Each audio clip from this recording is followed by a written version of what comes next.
نحمده ونصلي على رسوله الكريم أما بعد فقد ورد في الخبر عن النبي الصادق الأبر أنه قال المؤمن مرآة المؤمن أو كما قال عليه الصلاة والسلام. صدق الله العظيم وبلغ رسوله النبي الكريم ونحن على ذلك لمن الشاهدين والشاكرين والحمد لله رب العالمين. سبحانك لا علم لنا إلا ما علمتنا إنك أنت العليم الحكيم. رب اشرح لي صدري ويسر لي أمري واحلل عقدة من لساني يفقهوا قولي. اللهم انفعني بما علمتني وعلمني ما ينفعني وزدنا علما. إن الله وملائكته يصلون على النبي يا أيها الذين آمنوا صلوا عليه وسلموا تسليما.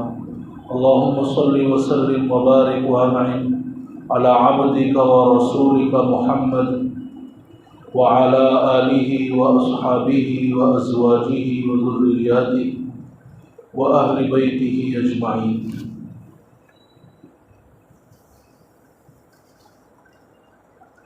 میں اپنا دل مثال آئینہ شفاف رکھتا ہوں.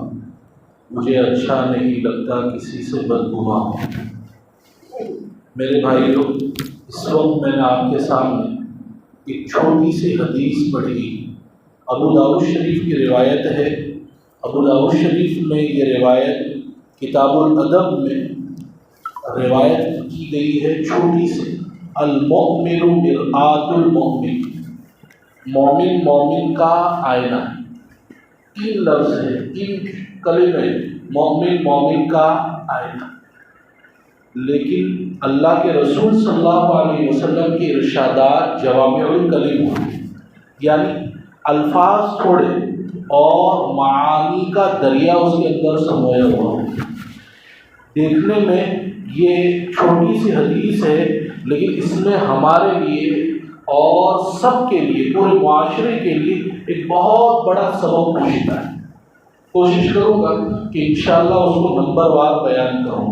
جو غلطی بتلانے والا ہے اس کے لیے بھی پیغام ہے، اور جس کو غلطی بتلائے اس کے لیے بھی پیغام ہے. سب سے پہلا پیغام، اللہ کے رسول صلی اللہ علیہ وسلم نے مومن کو مومن کے لیے آئینہ قرار دیا. آئینے کا کام یہ ہوتا ہے کہ وہ سامنے والے کی اچھائیاں بھی دکھلاتا ہے اور اس کے چہرے کے عیب، داغ، دھبے بھی بتلاتا ہے. اگر آپ آئینے کے سامنے کھڑے ہوں گے اور آپ کے بال بڑے بڑے ہیں تو وہ آپ کے بڑے بڑے بال دکھلائیں. چہرہ خوبصورت ہے تو وہ بھی دکھلائے. اسی لیے یہ جو آئینہ ہے اس کو اکابرین اور اولیاء اللہ کی زبان میں آئینہ خودبینی کہا جاتا ہے، یعنی اپنے آپ کو بڑا سمجھنے کا آلہ. ایک واقعہ لکھا ہے ملفوظات فقیہ الامت میں. ایک مرتبہ ایک بزرگ، غالباً شیخ عبد القادر جیلانی نور اللہ وقدہ کے پاس کسی نے چائنا سے آئینہ بھیجا. اس زمانے میں چائنا کا آئینہ بہت قیمتی ہوا کرتا تھا. وہ آئینہ بھیجا، اتفاق سے خادم کے ہاتھ سے وہ ٹوٹ گیا. اب قیمتی کوئی چیز ہو اور وہ کسی سے ٹوٹ جائے تو گھبرا جاتا ہے کہ میں نے تو بہت نقصان کر دیا. وہ بزرگ شیخ عبد القادر جیلانی نے ایک شعر پڑھا: از قضا آئینہ چینی شکست، از قضا آئینہ چینی شکست، آئینہ خودبینی شکست. گھبراتے کیوں؟ یہ تو تقدیر ہے، تقدیر میں لکھا تھا آئینہ ٹوٹنا، تمہارے ہاتھ سے نہیں تو کسی اور کے ہاتھ سے ٹوٹ. کاش اس بات کو ہم سمجھ لیں. تقدیر میں جو لکھا ہے وہ تو ہو کر رہے ہیں، اگر آپ کے ذریعے نہیں تو کسی اور کے ذریعے. فرمایا وہ تو ٹوٹنا تھا. از قضا آئینہ چین، وہ چائنا والا آئینہ ٹوٹ گیا اور کہا یہ تو اچھا ہی ہوا. اس لیے کہ بار بار جب آئینے میں دیکھتے ہیں، جیسے میرا نوجوان روزہ میں صبح اٹھتا ہے تو آئینے کے سامنے کھڑا ہوتا ہے، بال برابر ہے، میرے کپڑے برابر ہے، پریس برابر ہے کہ نہیں، زر شکن تو نہیں ہے اس کے اندر، اور پھلا پھلا. تو یہ تو خودبینی کا آئینہ ہے. I am some thing, I am میں ایسا، میں ایسا، میں ویسا. یہ اچھا ہوا کہ آئینہ خود ہی ٹوٹ گیا۔ اسی لیے اللہ کے رسول صلی اللہ علیہ وسلم کی دعائیں بڑی قیمتی ہوتی ہیں، اس میں خالی وہ دعا نہیں ہوتی، پیغام ہوتا ہے۔ آئینہ دیکھنے کی دعا ہمیں کیا سکھلائی گئی؟ اللہم حسنت خلقی واحسن خلقی۔ آئینے کے سامنے کھڑے ہو تو انسان کو اللہ نے خوبصورت بنایا، لقد خلقنا الانسان فی احسن تقویم۔ تو اللہ کے رسول ہمیں تعلیم دے رہے ہیں، دعا کے ذریعے تعلیم دے رہے ہیں کہ اپنی صورت کے اچھا ہونے پر مت اترا۔ ان اللہ لا ينظر الى صورکم، اللہ تمہاری صورتوں کو نہیں دیکھتا کہ تم کتنے خوبصورت ہو، تم کتنے ہینڈسم ہو، تمہارا کپڑا کتنا اچھا ہے۔ یہ خوبصورتی تو عارضی ہے اور فانی، ذاتی نہیں ہے۔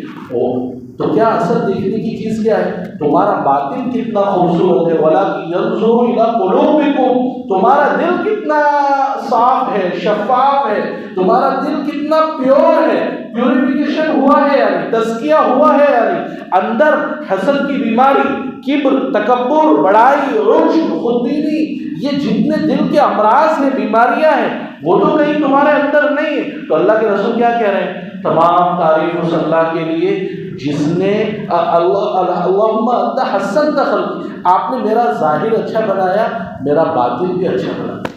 ترغیب دی کہ ظاہر سے زیادہ اپنے باطن کی فکر کرو، اپنے ظاہر کو ٹپ ٹاپ کرنے سے زیادہ اپنے باطن کو اپ ٹو ڈیٹ کرنے کی فکر کرو۔ آج کل پروفیشنل لوگوں کا زمانہ ہے تو وہ اپڈیٹ کرنے کے لیے، اپنے آپ کو اپ ٹو ڈیٹ رکھنے کے لیے بہت سارے جتن کیے جاتے ہیں، فٹنس اور جم اور فلاں یہ سب جو جتن کیے جاتے ہیں، صبح واکنگ اور جاگنگ اور فلاں یہ صرف ظاہر کے لیے، میں تھوڑا سا تگڑا نظر آؤں، فٹ نظر آؤں، لیکن باطن کا کیا حال ہے، میرے دل کا کیا حال ہے؟ مجھے اس کی کبھی اللہ اگر کوئی ایسی ایکسٹرا مشین دے دیتے کہ جس کے سامنے کھڑے ہونے سے باطن کا فوٹو آ جاتا تو ہمیں پتہ چلتا کہ باطن میں کتنی بیماری ہے، ہم کتنے بیمار ہیں اور ہمارا باطن کتنا خراب ہے۔ یہ آئینہ جو ہے نا یہ دکھلاتا ہے، خوبیاں بھی بتلاتا ہے اور خامیاں بھی بتلاتا ہے۔ کیا مطلب؟ آپ آئینے کے سامنے کھڑے ہو گے، آپ کو چنچن کے داغ ہو گئے تو وہ دکھلائے گا کہ آپ کے کپڑے پر کوئی داغ دھبا لگا ہوا ہے تو وہ دکھلا دے گا کہ یہ داغ ہے۔ اس میں ہمارے لیے پیغام، مومن کو اپنے عیب خود نظر نہیں آتے، دوسرا بتلاتا ہے تو پتہ چلتا ہے۔ جیسے میرے چہرے پر داغ ہے تو مجھے نظر نہیں آئے گا، جب تک کہ آئینہ مجھے بتلائے گا نہیں مجھے نظر نہیں آئے گا۔ ایسے مومن کے اندر ایک عیب ہو تو اس کے بھائی کو چاہیے کہ وہ اس کا عیب اس کو بتلا دے، اس لیے کہ جب تک سامنے والا بتلائے گا نہیں مجھے پتہ نہیں۔ مثال کے طور پر میری نماز میں کوئی گڑبڑ، مجھے احساس نہیں ہوگا کہ میری نماز برابر نہیں، ہاں وہ بازو والا جو دیکھے گا کہ نماز سجدے میں تو ان کے پیر اٹھ جاتے ہیں، یہ تو نماز فاسد کرنے والی، وہ بتلائے گا تو پتہ چلے۔ تو اس میں پہلا پیغام یہ ہے کہ اپنے بھائی کے اندر کوئی عیب، کوئی برائی، کوئی چیز دیکھو تو فوراً اس کو بتلانا چاہیے جیسے آئینہ بتلانا ہے۔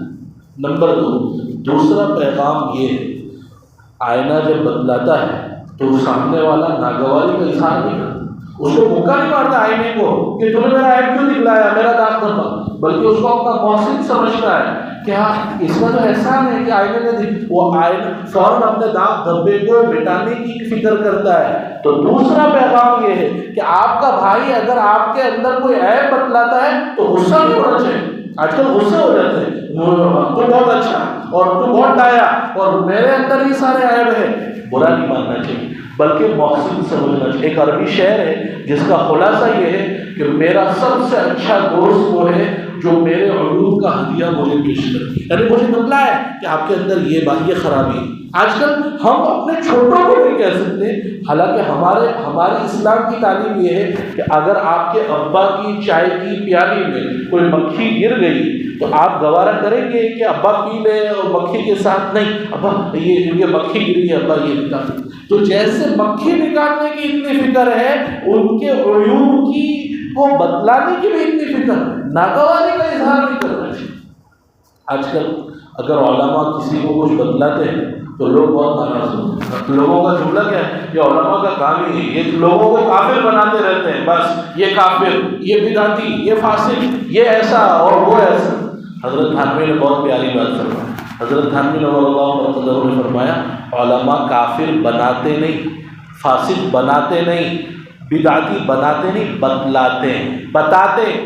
بنانا اور بتانا میں فرق ہے، ایک نقطے کا فرق۔ بنانا میں نون ہے ایک نقطہ، اور بتانا میں تا ہے دو نقطے۔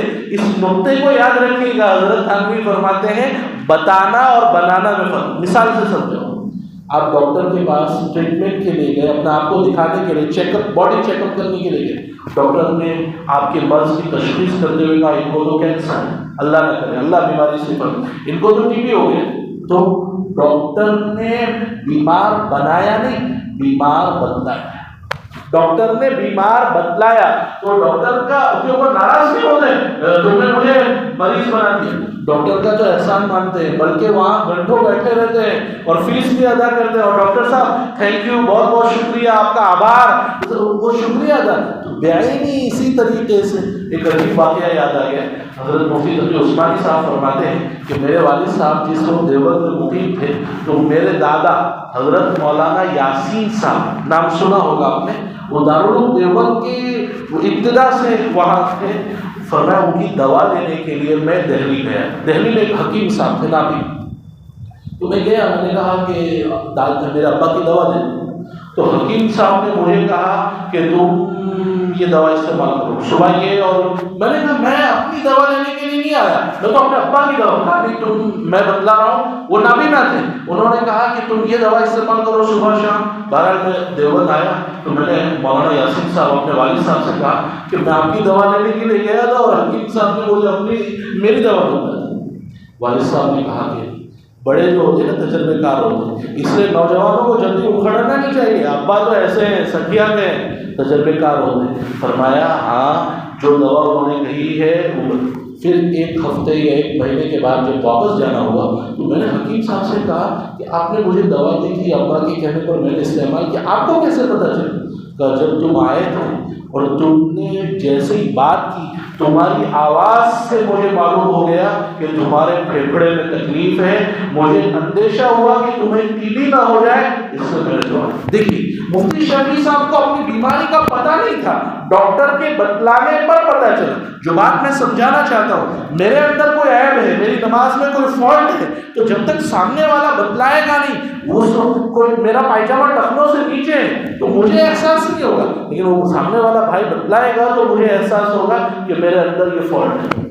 تو دوسرا سبق یہ ہو گیا، مومن کا آئینہ ہے، کوئی غلطی بتلائے تو ناراض نہیں ہونا چاہیے، بلکہ اس کا احسان مند ہونا چاہیے، جیسے ڈاکٹر کا احسان مند ہو جاتا ہے۔ نمبر 3، تیسرا سبق یہ ہے، آئینے کا ایک کام یہ ہے کہ آئینہ اس کے سامنے جو کھڑا ہوگا، اس میں جو داغ دھبا چہرے پر، جسم پر، پورا کاپی ٹو کاپی بتلائے گا، نہ کم بتلائے گا نہ زیادہ بتلائے گا۔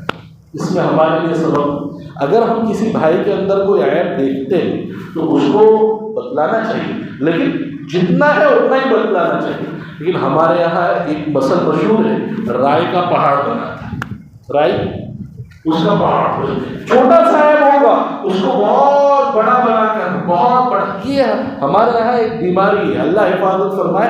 حدیث کا پیغام یہ ہے جتنا عیب ہو نہیں، 2% ہے تو 2%، 4% ہے تو 4%، زیادہ بڑھا چڑھا کر بیان نہیں کرنا چاہیے، اللہ ہماری حفاظت فرمائے۔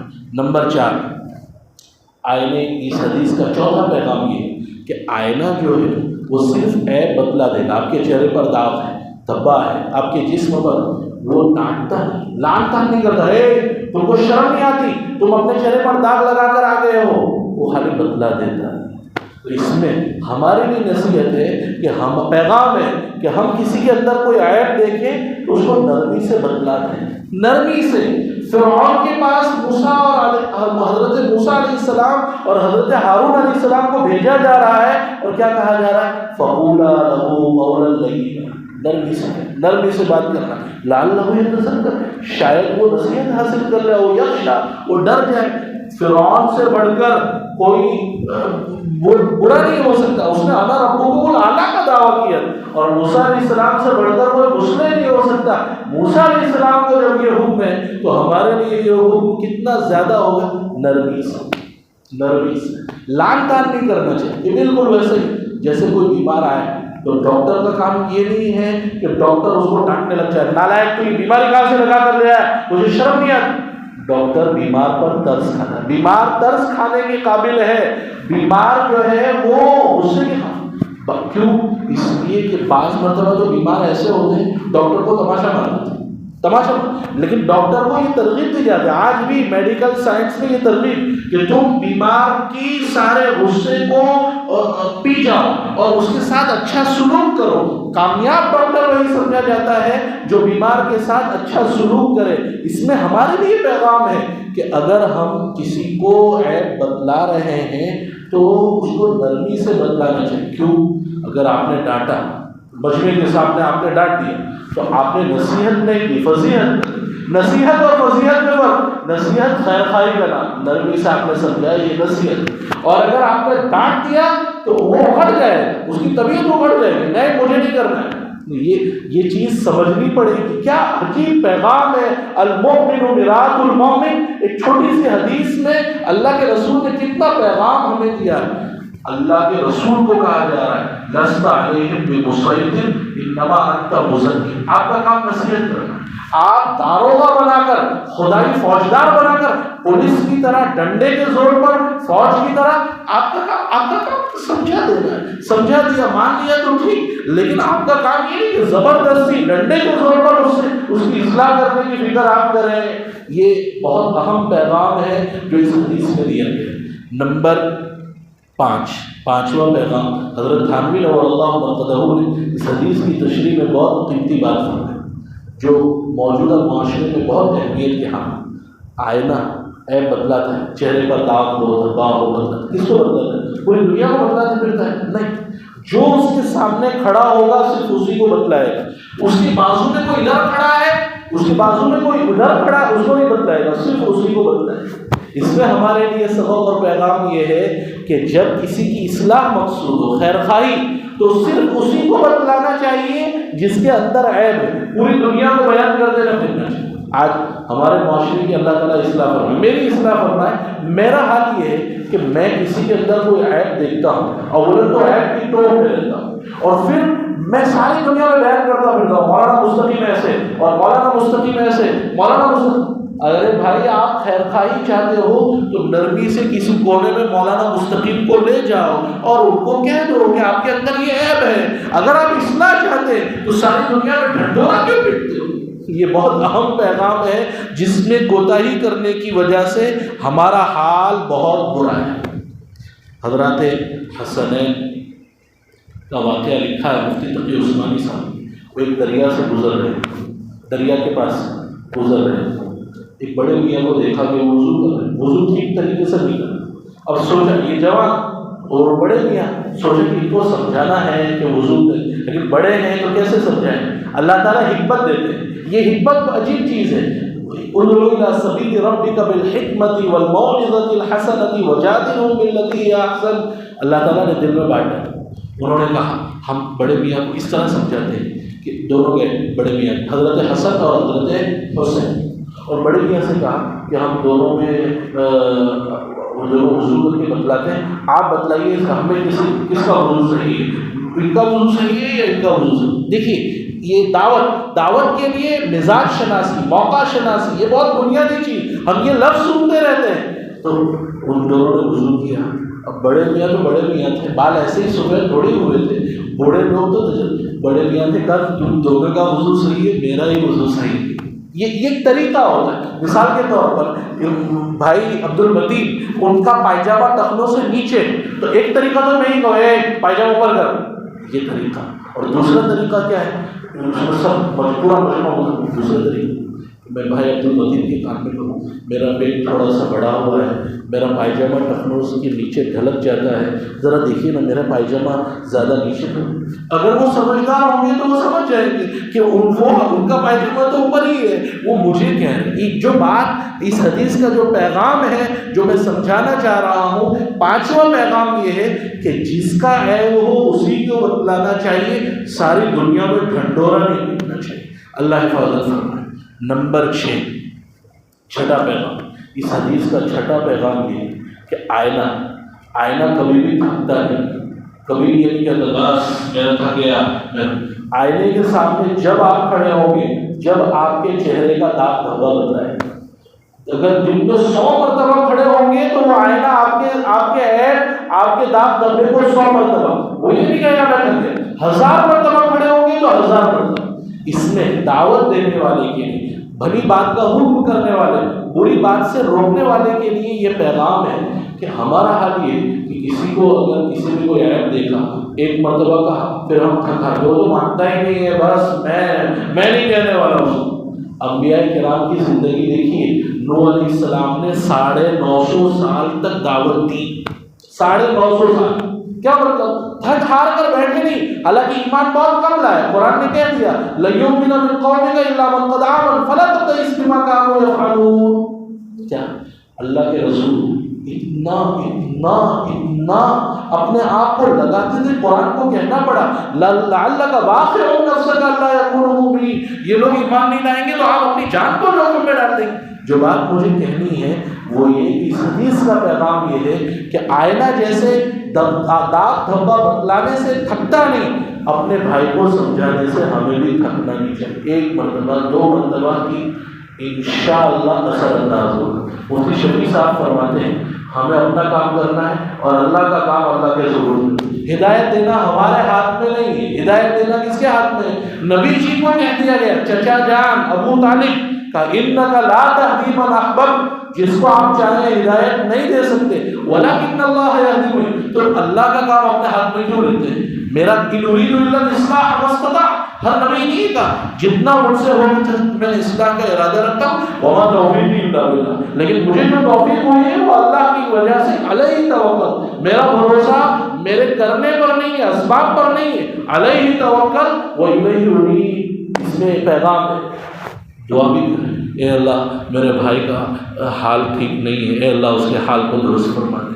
اس کے اندر یہ بیماری ہے، اے اللہ یہ روحانی بیماری دور. دعا بھی، اس کو سمجھانا بھی ہے اور اس کے لیے دعا بھی کرنا. ہمارے اکابرین کوڑتے تھے.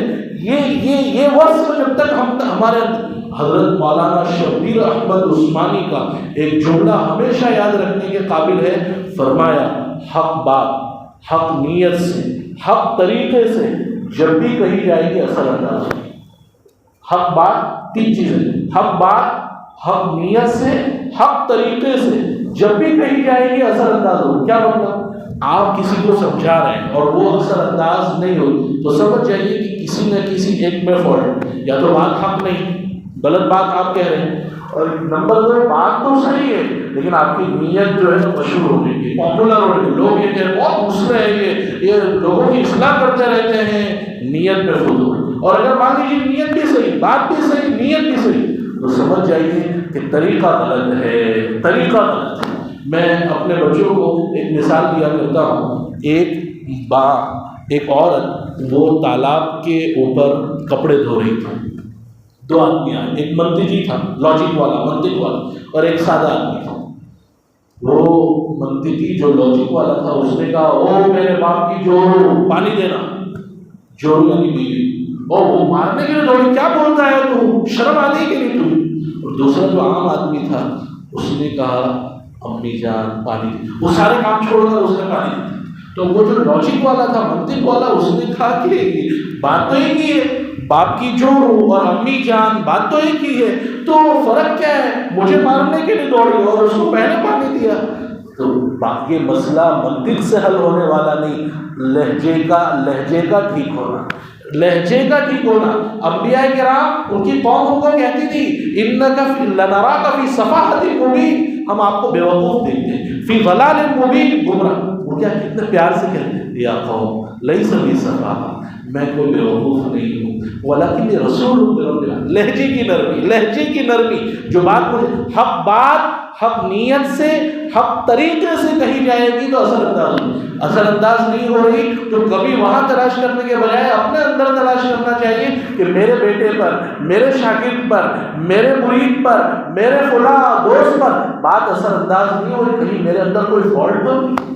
اللہ تعالیٰ اس نقطے کو سمجھنے کی توفیق عطا فرمائے. جو چھٹا پیغام ہے بار بار سمجھانا. ہم نے وضو خانے میں دیکھا ہے پانی پتھر پر گرتا ہے، پتھر تو ٹھوس چیز ہے، لیکن ایک قطرہ قطرہ قطرہ قطرہ قطرہ گرتا رہتا ہے، وہاں پر بھی سوراخ ہو جاتا ہے۔ تو دل ہے، پتھر کی سل تھوڑی ہے، وہاں جب بار بار کہی جائے گی، تو عربی میں کہاوت ہے الکلام اذا تقرر فی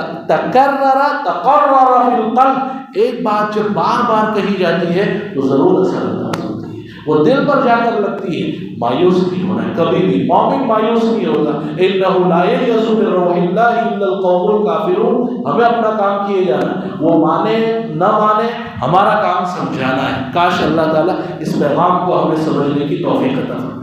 نمبر 6، ساتواں پیغام، آئینہ جو ہے آئینہ، اس کو صاف شفاف رکھنے کا بہت اہتمام۔ آپ دیکھتے روزانہ چاہے کوئی بھی گلاس ہوتا، چشمہ پہنتے، صبح اٹھتے ساتھ فوراً اس کو صاف کریں۔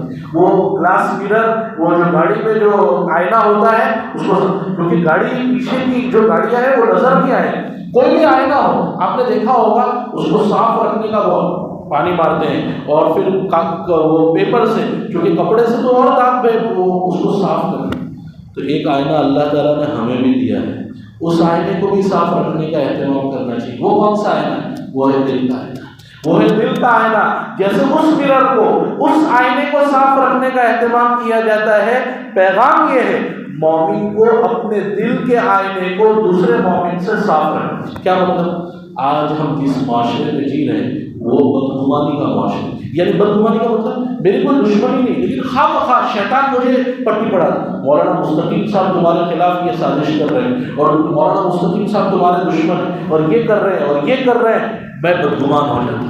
بدگمان، منافقین نے جو واقعی عفق میں بدگمانی قائم کی، قرآن مجید نے جو لتاڑ سنائی ہے، لولا ظن المؤمنون والمؤمنات بانفسهم خیرا، مسلمانوں کو ایک دوسرے کے بارے میں اچھا گمان کرنا چاہیے، اچھا گمان کیوں نہیں کیا؟ وقالوا، کیونکہ عبداللہ بن ابی منافقین کے کہنے میں 4 مومن بھی آئے تھے، 3 صحابہ اور ایک عورت، حمنہ بنت جہش اور حضرت مصطح ابن اساسہ بدری صحابی۔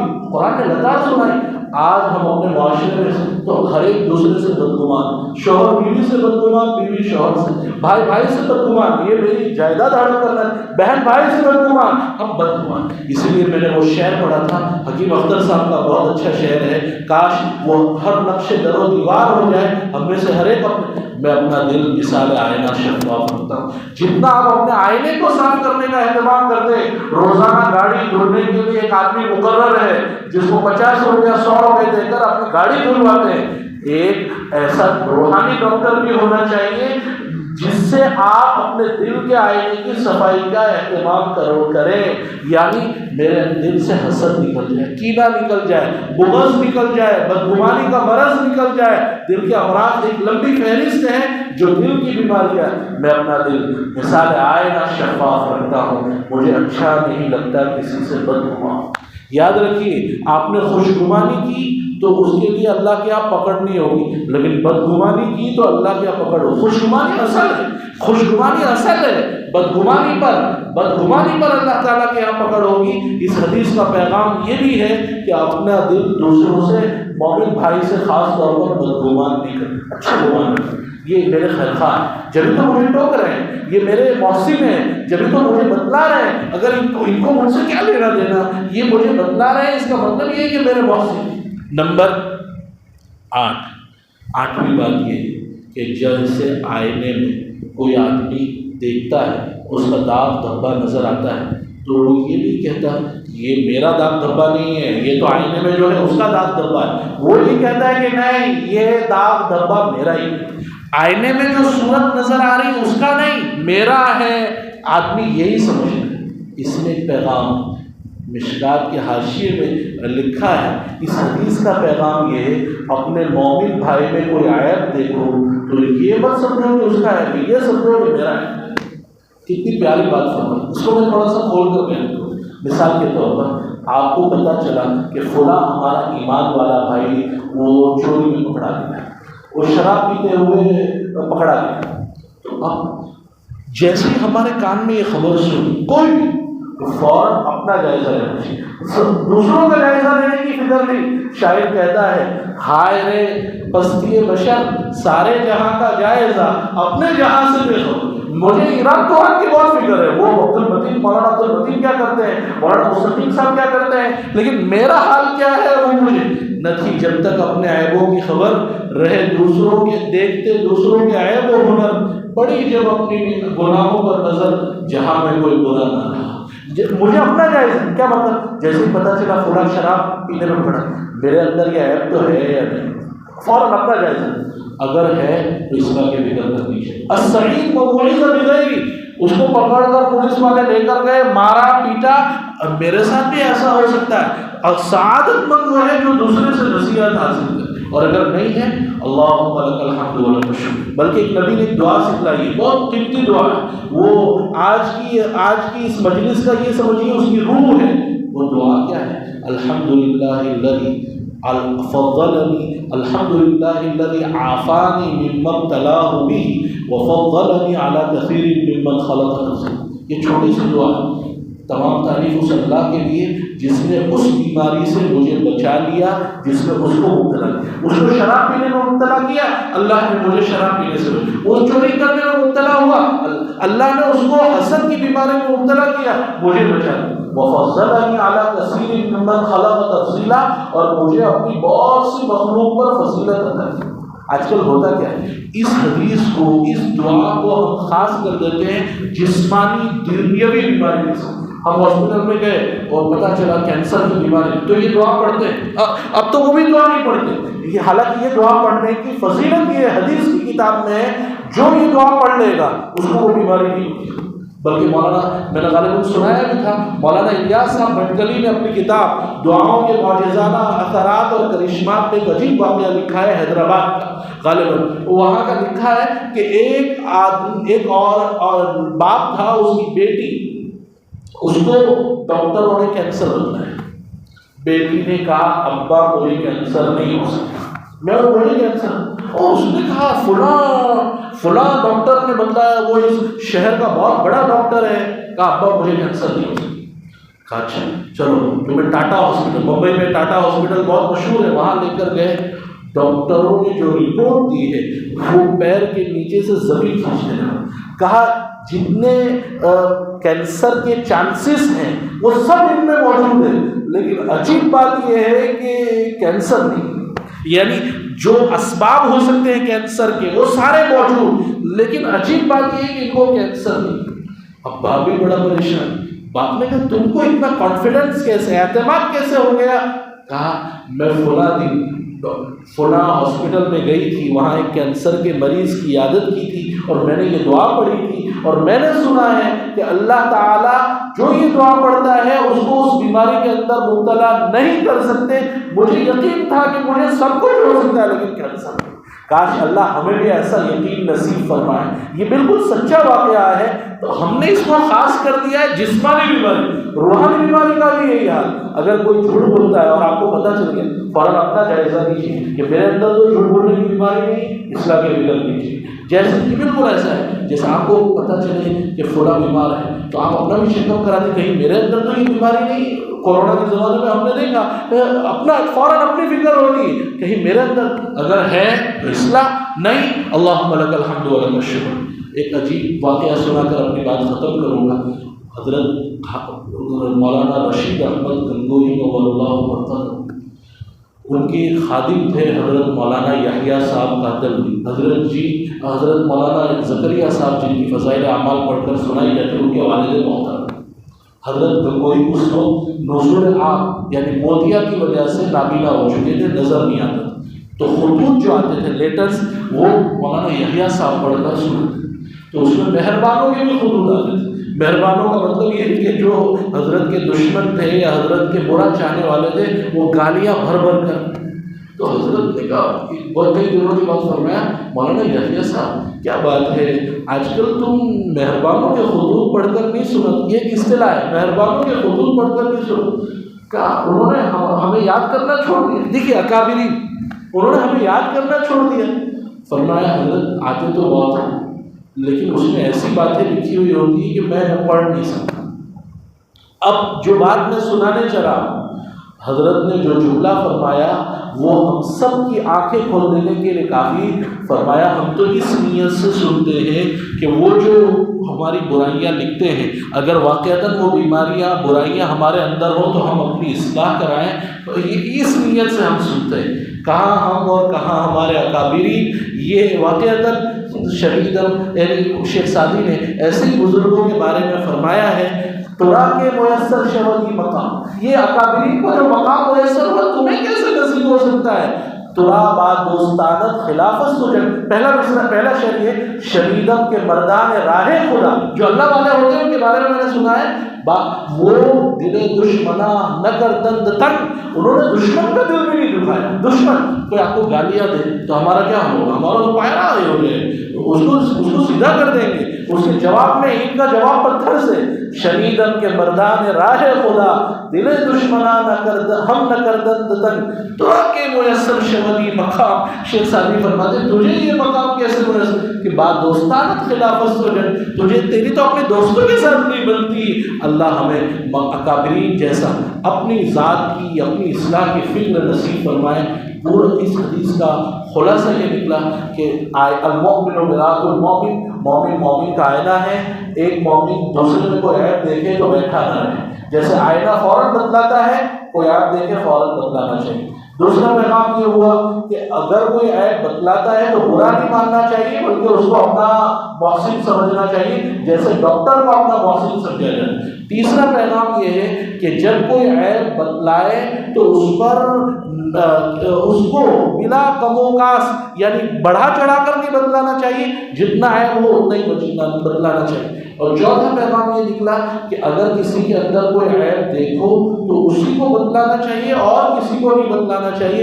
پانچواں پیغام یہ ہے کہ بار بار بتلانا چاہیے، اس لیے کہ ایک مرتبہ میں اصلاح نہیں ہوتی، بار بار کہنا پڑتا ہے۔ ماں اپنے بچے کو بار بار کہتی رہتی، بار بار بچے جھٹنا، لیکن ماں کو معلوم ہے کہ جب تک میں بار بار نہیں کہوں گی یہ بچہ دل پر نہیں لے گا۔